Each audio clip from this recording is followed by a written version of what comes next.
DMT is the strongest hallucinogen there is. If it's possible to get more loaded than that, I don't want to know about it. And I say so when I'm there. I say, my God, if you can get more loaded than this, keep it away from me. So that's it. It's the strongest. It's also the shortest acting. DMT, when smoked, in most people, is return you to normal in under 10 minutes. Under 10 minutes. Now, this is interesting because people who think there's nothing to this, who should actually invest the 10 minutes to find out what's, a 10-minute DMT trip is worth 20 years of academic pharmacology, art history, psychology, and all this other malarkey. Because then you just say, okay, I got it. Another very interesting thing about DMT is it occurs naturally in the human brain. Well, now what's going on here? He's saying the strongest drug, the fastest drug, is the most natural drug. It means that, you don't have to sail off into 3-hydroxy-4-pyridyl N-methyl marubishtik or something like that to get into the exotic realms. No, a human metabolite, which takes only 10 minutes to undergo its entire exfoliation and quenching, is the strongest of all. Well, then what is it? What does strong mean? What is a strong psychedelic? It's highly personal. Every psychedelic trip is. But what happens on DMT for a large number of people, we don't have any statistics, but it is a completely confounding experience. You may have had the expectation, you might think if you had never had a psychedelic experience, that it sort of begins like the Bach B minor fugue and goes from there as you rise into the realms of light and union with the deity or something like that. That's not what happens on DMT. What happens on DMT I referred to this morning. A troop of elves smashes down your front door and rotates and balances the wheels on the after-death vehicle, present you with the bill, and then depart. And it's completely paradigm-shattering. Union with the white light you could handle. An invasion of your apartment by jeweled self-dribbling basketballs from hyperspace that are speaking in demotic Greek is not something that you anticipated and could handle. Sometimes people say, is DMT dangerous? It sounds so crazy. Is it dangerous? The answer is only if you fear death by astonishment.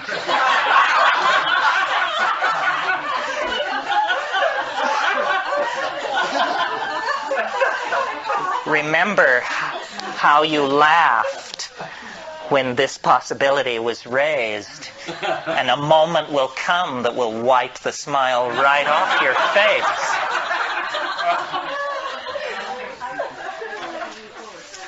And this death by astonishment thing, one thing about it, let me say a little bit more about it. One thing that endears DMT to me is, I like to say, it doesn't affect your mind. It doesn't seem to affect your mind. In other words, you don't change under the influence of DMT. You don't become a kinder, gentler person. You don't sink into, a line of drool from one corner of your mouth as you sit there twitching. You don't change. What happens is the world is completely replaced. Instantly, 100%, it's all gone. And what is put in its place, not one iota of what is put in its place was taken from this world. So it's a 100% reality channel switch. They don't even retain three-dimensional space and linear time. It's not like you go to an exotic place, Morocco or New Guinea. It's like reality is swapped out for something else. And when you try to say what it is, you realize that language has evolved in this world, and it can serve no other. It takes years of practice. So what you're looking at is literally the unspeakable. The indescribable falls into your lap. And when you try, you're loaded, right? You're there, and you're trying to explain to yourself what's happening. And so this is like you try to pour water over the transdimensional objects in front of you, the water of language, and it just beads up and flows off like water off a duck's back. You cannot say what's there. And I've spent, 25 years fiddling with this. It's become the compass of my inspiration, trying to say what is on the other side of that boundary. Just 2 large tokes away at any given time is this non-Euclidean, non-Newtonian, irrational, un-Englishable place. But it's not smooth and empty and clear. That's not what gives it its indescribability. What gives it its indescribability is its utter weirdness, its alienness, its power to astonish. What happens to me when I smoke DMT is there's a kind of a going toward it. There's a sequela of events which lead to the antechamber of the mystery. I mean, you take a toke, you feel strange. Your whole body feels odd. You take a second toke, all the oxygen seems to have been pumped out of the room. Everything jumps into clarity. It's that visual acuity thing. You take a third toke if you're able, and then you lay back and you see this thing which looks like a rose or a chrysanthemum, this orange spinning flower-like thing. It takes it about 15 seconds to form, and it's like a membrane. And then you break through it. You break through it, and then you're in this place. And there's an enormous cheer which goes up as you pass through this membrane. Some of you may know the Pink Floyd song about how the gnomes have learned a new way to say hooray. They're waiting. And you burst in to this place, and you're saying, geez, this stuff is really speedy. I mean, that's like describing a space shuttle launching as noisy. You say, this stuff is, and you say, am I all right? Am I all right? That's the first question. And so then you run your mind around the track, and you say, heartbeat, normal, yeah, normal. Heartbeat, normal. Pulse, normal. Breathing, breathe, yes. But what's right here, and from here out is this thing, which no matter how much science fiction you've done, no matter how much William Burroughs you've read, no matter how much time you've spent in the company of the weird, the bizarre, the outre, and the peculiar, you weren't ready. And it's completely real. It's in a way more real than the contents of ordinary reality, because see how the shadows here are muted, and there's a lot of transitional zones from one color to another and so forth. This isn't like that. This is crystalline, clear, solid. You can see the light reflected in the depths of these objects, and everything is very brightly colored, and everything is moving very, very rapidly. And there are entities there. It's not about calling them up or the whisperings of them. No, they're in your face. And they're right here, and they're worse than in your face, because what they do is they jump into your chest, and then they jump out. And so you're like this. And you have to keep saying, keep breathing, don't freak out, pay attention. And the entities speak to you. And they speak both in English and another way, which we'll get to in a minute. But in English, what they say is, do not give way to wonder. Hang on. Don't just go gaga with disbelief. Pay attention. Pay attention. And what they're trying to do is they're trying to show you something. They are very aware of the fleeting nature of this encounter. And they say, don't just spiral off into amazement and start raving about God and all that. Forget that. Pay attention to what we're doing. And then what they're doing is they're dancing around, they're jumping around, they're emerging explicitly out of the background, bounding toward you, jumping into your chest, bounding away, and they make offerings. And they love you. That's the other thing. They say this. They say, we love you. You come so rarely. And, here you are. Welcome, welcome. And then they make these offerings. And the offerings are objects of some sort. And now remember, you are not changed. You're exactly the person you were a few minutes before. So you're not exalted or depressed. You're just trying to make sense of this.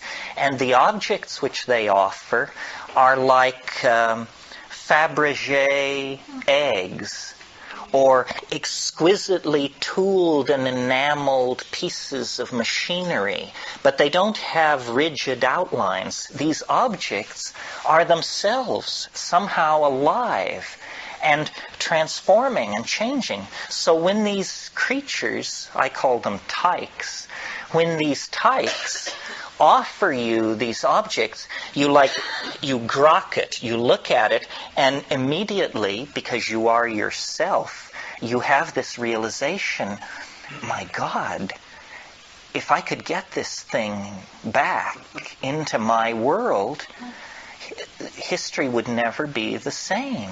A single one of these objects is somehow, you can tell by looking at it, this would confound my world beyond hope of recovery. It cannot exist. What I'm being shown is a tiny area where miracles are being transformed. And the creatures, the tykes, are singing. They are speaking in a kind of translinguistic glossolalia. They are actually making these objects with their voices. They are singing these things into existence. And what the message is do what we're doing. You can do what we're doing. Do it. And they get quite pushy about this. They say, damn it, do it. And you're saying, but, and saying, no, do it now, do it. It's saying, I can't handle this, And then this kind of reaction goes on for a while. Well, then I don't take credit for it. It was not willed, but like something comes up from inside of you. Something comes out of you, and you discover you can do it. That you can use language to condense objects into existence in this space. It's the dream of all magic. But here it is, folks, happening in real time. And then they're just delighted. They just go mad with delight and turn somersaults and turn themselves inside out. And they all jump into your chest at once. And after many encounters of this sort, when I first did DMT, I couldn't bring anything out of it. I just said, it's the damnedest thing I've ever encountered, and I can't say anything about it, and I don't think I ever will be able to say anything about it. But by going back repeatedly and working at it, I think I've gotten a pretty coherent, well, let's not go that far. I think I've got a pretty clear metaphor, anyway, for what's happening in there. And I think a lot of people have this experience. When you talk to shamans, they say, oh, well, yes, the helping spirits. Those are the helping spirits. They can help you cure, find lost object. You didn't know about helping spirits? I said, well, I knew, but I had no idea, that it was so literal. Say, oh, no, that's the helping spirits. But then the other thing they say, if you press a shaman, if you say, well, what exactly is a helping spirit? Say, well, a helping spirit is an ancestor. Say, you mean to tell me that those are dead people in there? Say, well, yes, ancestor, dead person. You didn't know about ancestors, apparently. This is what happens to people who die. And you say, my God, is it possible that what we're breaking into here is an ecology of souls? That these are not extraterrestrials from Zenebel Ganubi or Zeta Reticuli Beta. These are the dear departed. And they exist in a realm which, for want of a better word, let's call eternity. And somehow this drug, or whatever it is allowing me to see across the veil. This is the lifting. You want to talk about boundary dissolution. It's one thing to get tight to your partner. It's quite another to get tight to the dear departed of centuries past. That's a serious boundary dissolution when that happens. What these creatures want, according to them, is they want us to transform our language somehow. And I don't know what this means. I mean, at this point in the weekend and in my life, we all are on the cutting edge, and nobody is ahead of anybody else.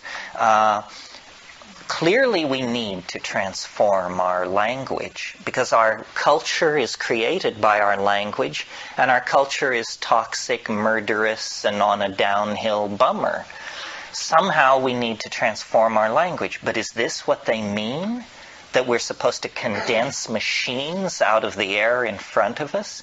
How does this relate to the persistent idea promulgated by Robert Graves and other people that there is a primal language of poetry? That poetry as we know it is a pale, pale thing, and that at some time in the human past people were in command of languages which literally compel belief. They compel belief because they don't make an appeal through argument or metaphor. They compel belief because they're able to present themselves as imagery. William Blake said, if the truth can be told so as to be understood, it will be believed. And so these things and it's very confusing, because you wonder, you say, well, have people been doing this for thousands of years?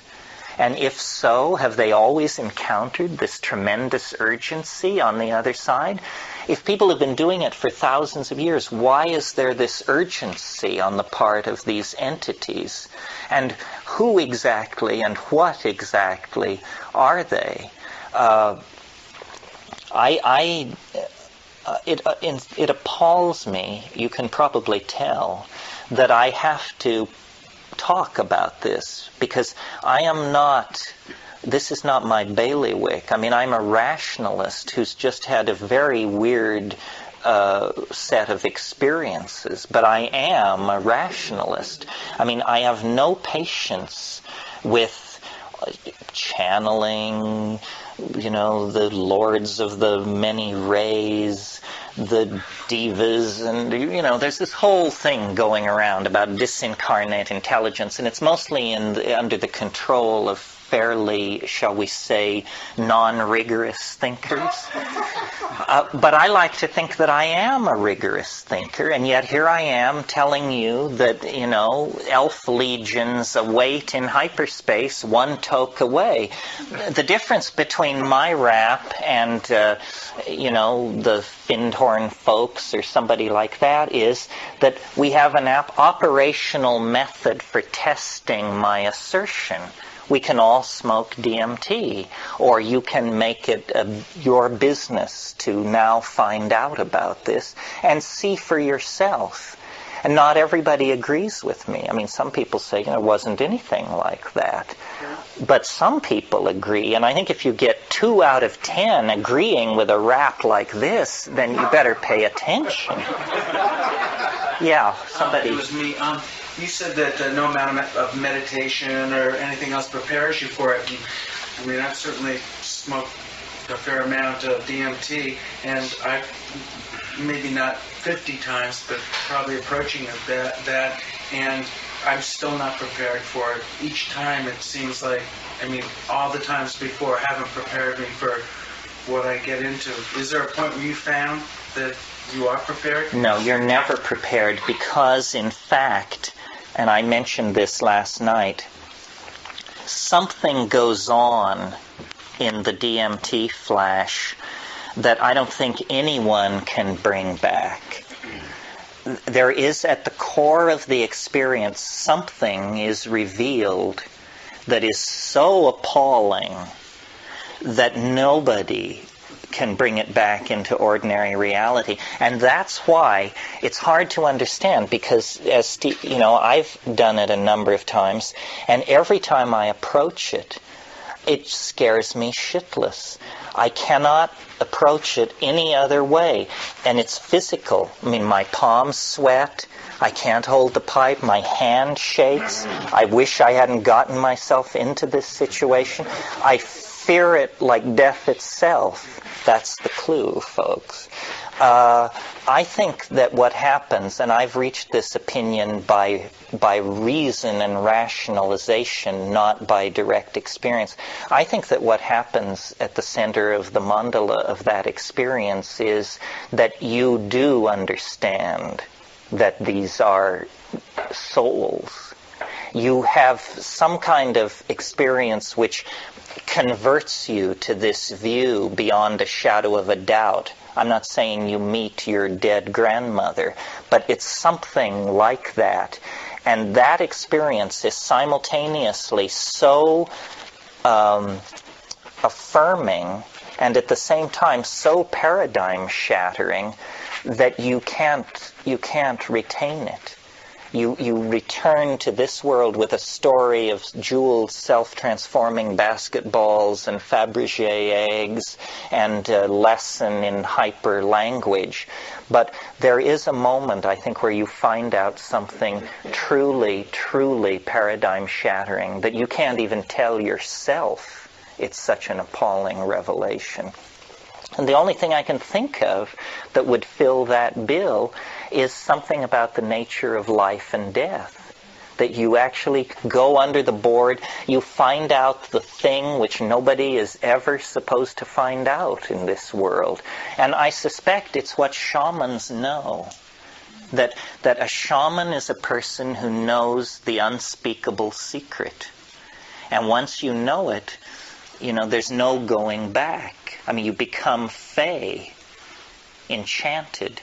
You're touched by the other. You now are a part of fairyland. And this gives you, I don't know what it gives you, charisma, magical power, healing, the possibility to heal. But it also sets you apart from your fellows because they don't know from it. They don't know. Science can't survive in that environment for half a minute. The entire construct of Western reason disappears into that dimension like hurling an ice cube into a blast furnace. It just can't survive that encounter. If flying saucers were to land on the south lawn of the White House tomorrow, it wouldn't change the fact that DMT is the weirdest thing in the universe.